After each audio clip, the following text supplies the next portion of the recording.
मुश्किल बहुत पड़ेगी बराबर की चोट है, आईना देखिएगा जरा देखभाल के। नमस्कार, मैं हूं राजीव और आप देख रहे हैं घूमता हुआ आईना।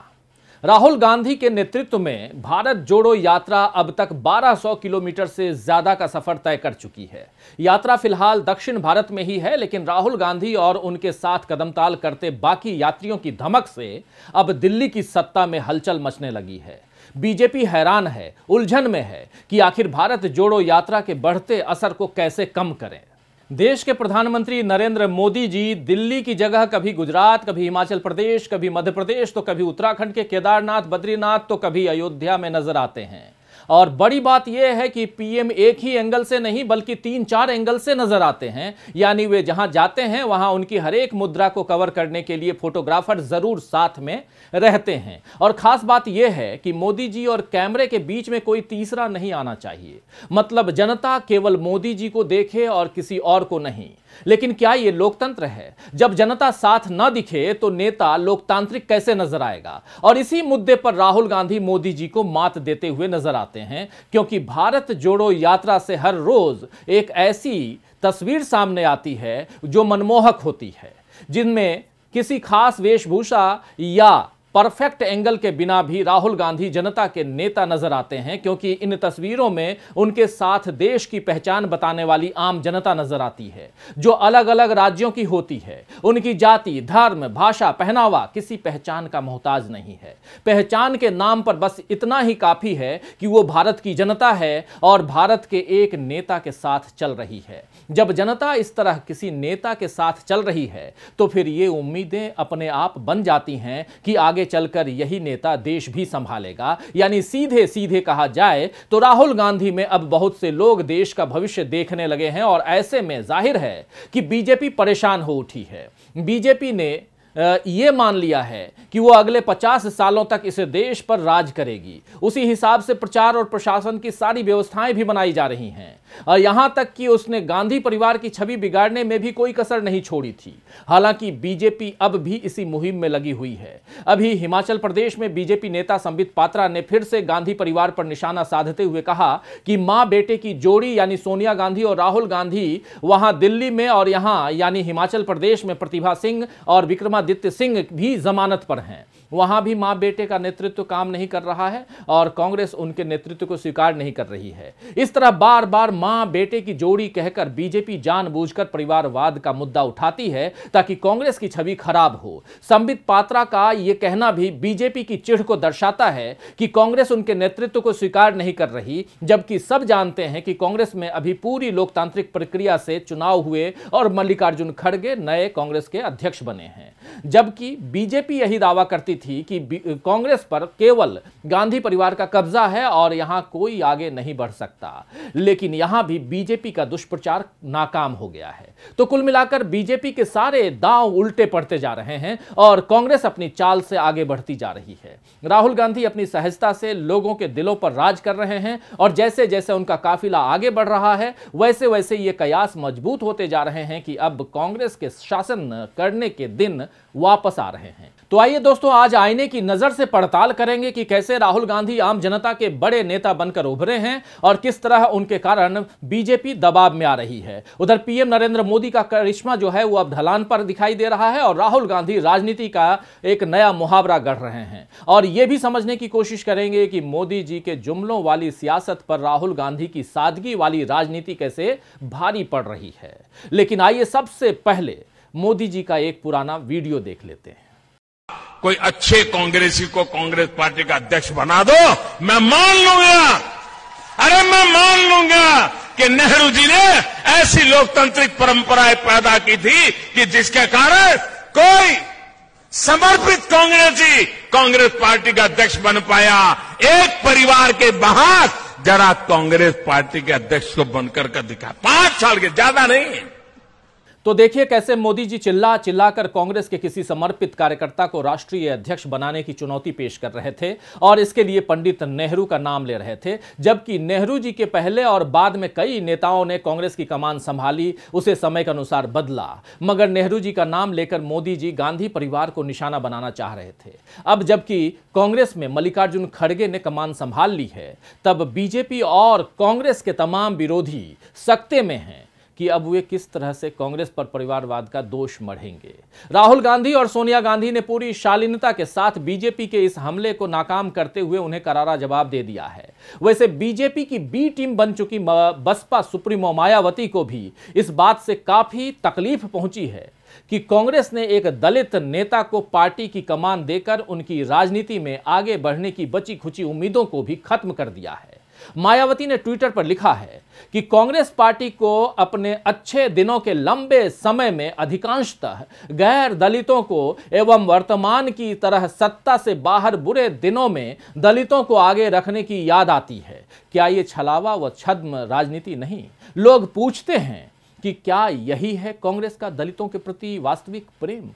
तो मायावती जी के मुताबिक अभी कांग्रेस के बुरे दिन चल रहे हैं। अगर सत्ता के हिसाब से देखा जाए तो कांग्रेस के अच्छे दिन अभी वाकई नहीं हैं, लेकिन जनता के समर्थन के हिसाब से देखा जाए तो अभी कांग्रेस के सबसे अच्छे दिन चल रहे हैं, क्योंकि राहुल गांधी जनता के बीच, जनता के साथ चल रहे हैं। उनकी इस यात्रा ने अब देश की सियासत को फिर से दो ध्रुवीय कर दिया है। यानी अब तक जो बीजेपी का एक छत्र राज होने का दावा किया जा रहा था, उस दावे की हवा राहुल गांधी ने निकाल दी है। अब राहुल गांधी के कारण कांग्रेस और बीजेपी में कांटे की टक्कर हो रही है और इसका सबसे पहला असर विधानसभा चुनाव में देखने को मिल सकता है। आइए देखते हैं ये रिपोर्ट। हिमाचल प्रदेश और गुजरात में जल्द ही विधानसभा चुनाव होने वाले हैं और खास बात यह है कि राहुल गांधी इन दोनों राज्यों से बहुत दूर भारत जोड़ो यात्रा के तहत दक्षिण भारत में हैं। उनकी यात्रा तमिलनाडु, केरल, कर्नाटक और आंध्र प्रदेश होते हुए अब तेलंगाना पहुंच चुकी है और वहां धूम मचाने के लिए तैयार है। और राहुल गांधी की इस पदयात्रा की धमक चुनावी राज्यों में सुनाई दे रही है। पिछले दिनों गुजरात दौरे पर गए पीएम नरेंद्र मोदी ने बीजेपी के कार्यकर्ताओं से वल्लभ विद्यानगर में कहा कि आपको ये मानकर चुनाव में नहीं बैठना चाहिए कि कांग्रेस चुप है और कुछ नहीं कर रही है। कांग्रेस बहुत शांत है, लेकिन ये मत सोचो कि ये खत्म हो गई है। वे चुपचाप गांवों में जा रहे हैं और अपना आधार मजबूत कर रहे हैं। इस भ्रम में न रहें कि वे चुनाव के लिए कुछ नहीं कर रहे हैं। मोदी जी की इन बातों से साफ पता चलता है कि उन्हें एहसास है कि इस बार कांग्रेस को हल्के में नहीं लिया जा सकता है, क्योंकि कांग्रेस भले ही आम आदमी पार्टी या बीजेपी की तरह खर्चीला प्रचार करती नहीं दिख रही है, लेकिन उसका ध्यान जनता से जुड़े मुख्य मुद्दों पर है।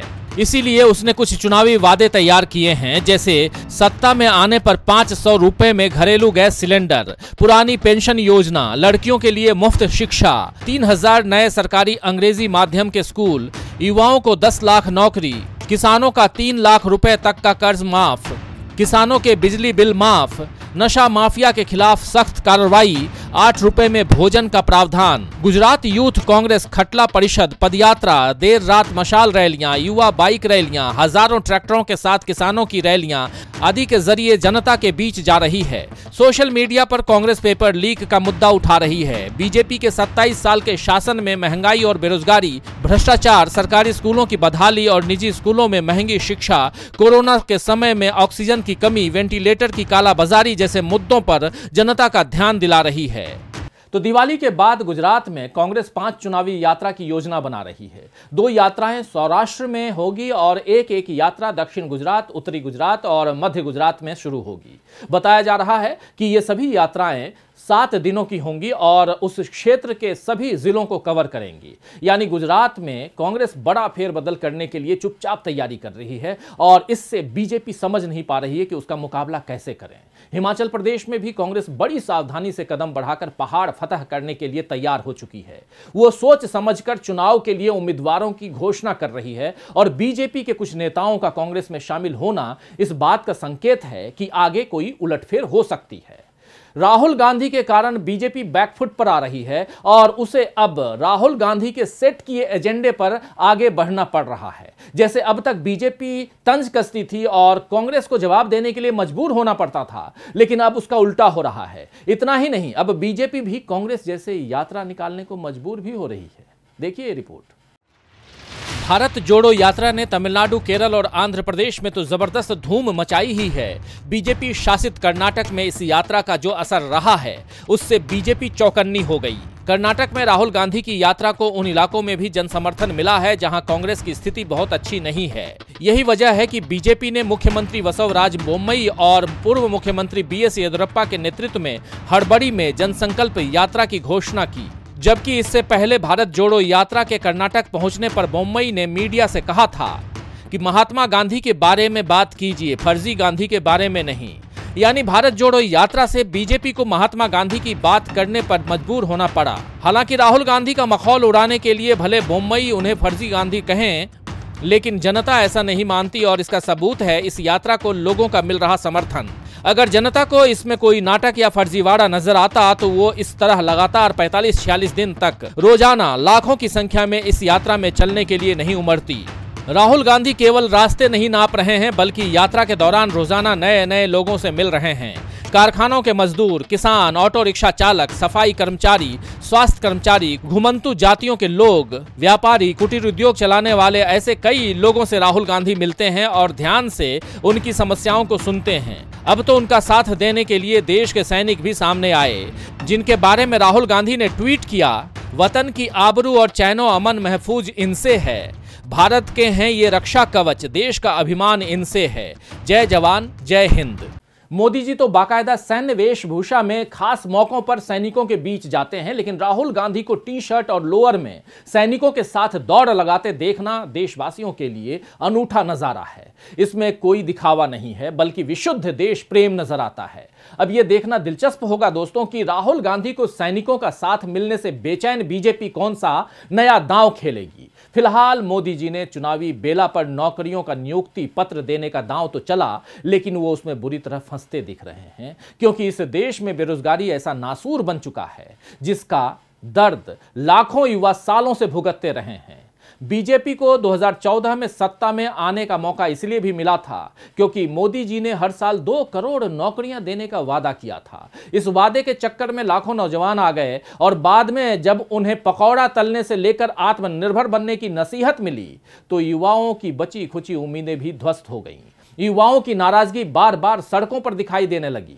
मोदी जी को यह एहसास हो रहा है कि अब अगर रोजगार के मसले पर सरकार ने कुछ न किया तो युवाओं का गुस्सा सत्ता पर भारी पड़ सकता है। इसलिए अब उन्होंने रोजगार मेले में नियुक्ति पत्र बांटे हैं, हालांकि उस पर भी बीजेपी घिर गई है। देश के युवा हर दूसरे दिन सड़कों पर रोजगार के लिए आंदोलन चला रहे हैं और ऐसे में 22 अक्टूबर को मोदी जी ने रोजगार मेला लॉन्च कर 75,000 से ज्यादा लोगों को नियुक्ति पत्र दिए और अगले 18 महीनों यानी अगले 1.5 साल में कुल 10 लाख लोगों को नौकरी देने का वादा किया है। रोजगार मेले और नौकरी देने की ये टाइमिंग बताती है कि बीजेपी चुनावी मोड में है।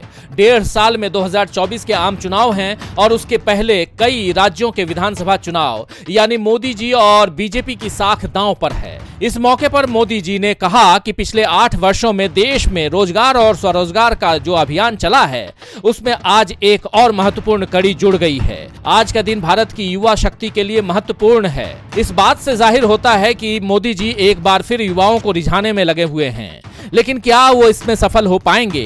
क्योंकि उनका वादा तो हर साल 2 करोड़ रोजगार का था, यानी 8 सालों में 16 करोड़ लोगों को नौकरी मिल जानी चाहिए थी। लेकिन 2022 में मोदी सरकार ने संसद में बताया कि इन 8 वर्षों में कुल 7,22,000 नौकरियां दी गईं, जबकि 22 करोड़ से ज्यादा लोगों ने नौकरी के लिए आवेदन किया था। इस तरह हर साल 1 लाख से भी कम यानी औसत रूप में करीब 90,000 लोगों को नौकरियां दी गई हैं। मोदी सरकार की यह जबरदस्त नाकामी है और उस पर गजब ये कि मोदी जी अपनी हार मानने की जगह युवा शक्ति की बात कर रहे हैं, जो इस वक्त कभी परीक्षा के लिए, कभी नौकरी पाने के लिए, तो कभी ट्रेनों और बसों और सड़कों पर धक्के खा रहे हैं। कांग्रेस की भारत जोड़ो यात्रा में बेरोजगारी एक अहम मुद्दा है और राहुल गांधी से नौजवान मिलकर अपने बेरोजगार होने की तकलीफ साझा भी कर रहे हैं। इसीलिए अब मजबूरन मोदी जी को कुछ नियुक्ति पत्र जारी करने पड़े। हालांकि इस पर कांग्रेस ने उन्हें घेरा है। कांग्रेस नेता रणदीप सुरजेवाला ने साफ कहा कि अभी यात्रा 4 राज्यों से गुजरी है और जुमला किंग को राहुल गांधी ने ये मानने पर मजबूर कर दिया कि बेरोजगारी देश की सबसे बड़ी समस्या है। वैसे सुरजेवाला ने मोदी जी से पूछा है कि 16 करोड़ नौकरियां कब तक मुहैया कराई जाएंगी और सरकारी विभागों में 30 लाख रिक्तियां कब तक भरी जाएंगी? प्रधानमंत्री को देश के युवाओं को जवाब देना होगा। तो मोदी सरकार ने बेरोजगारी के मसले पर अब जवाब नहीं दिया तो शायद जनता उसे चुनावों में अपना जवाब दे दे। वैसे बीजेपी ने इसका तोड़ भी ढूंढ रखा है। अब बीजेपी के नेता फिर से हिंदू मुसलमान के मुद्दे पर जुट गए हैं और मोदी जी समेत बीजेपी के कई नेता मंदिरों में नजर आने लगे हैं। खुद पीएम नरेंद्र मोदी अभी महाकाल से लेकर केदारनाथ तक मंदिरों में पूजा पाठ करते नजर आए। उसके बाद दीपोत्सव के लिए वो अयोध्या गए। इस बार अयोध्या में 17.5 लाख दिए जलाए गए, जिन्हें जलाने के लिए 3500 लीटर सरसों का तेल लगा। और इस पूरे आयोजन में जो करोड़ों रुपए खर्च हुआ वो अलग। अयोध्या में हर साल बीजेपी सरकार दिए जलाने के अपने रिकॉर्ड भी तोड़ रही है, लेकिन इतने भारी भरकम खर्च के कारण जो जरूरी कामों के खर्च में कटौती होती गई, उसके कारण आम जनता के कितने सपने टूटेंगे, इसका हिसाब बीजेपी को रख लेना चाहिए। क्योंकि भारत जोड़ो यात्रा जब दक्षिण भारत से उत्तर भारत की तरफ बढ़ेगी तो मोदी सरकार के लिए राहुल गांधी को मिल रहे जन समर्थन का मुकाबला करना बहुत मुश्किल हो जाएगा। खैर, शायर नाज मुरादाबादी ने ठीक ही फरमाया है कि गुजर कर आदमी राह मुसीबत से संवरता है, गुजर कर आदमी राह मुसीबत से संवरता है, कमर का नूर शब की जुल्मतों में ही निखरता है। तो आज के लिए बस इतना ही। फिर मिलेंगे खबरों के नए आईने के साथ। तब तक देखते रहिए डीवी लाइव। नमस्कार।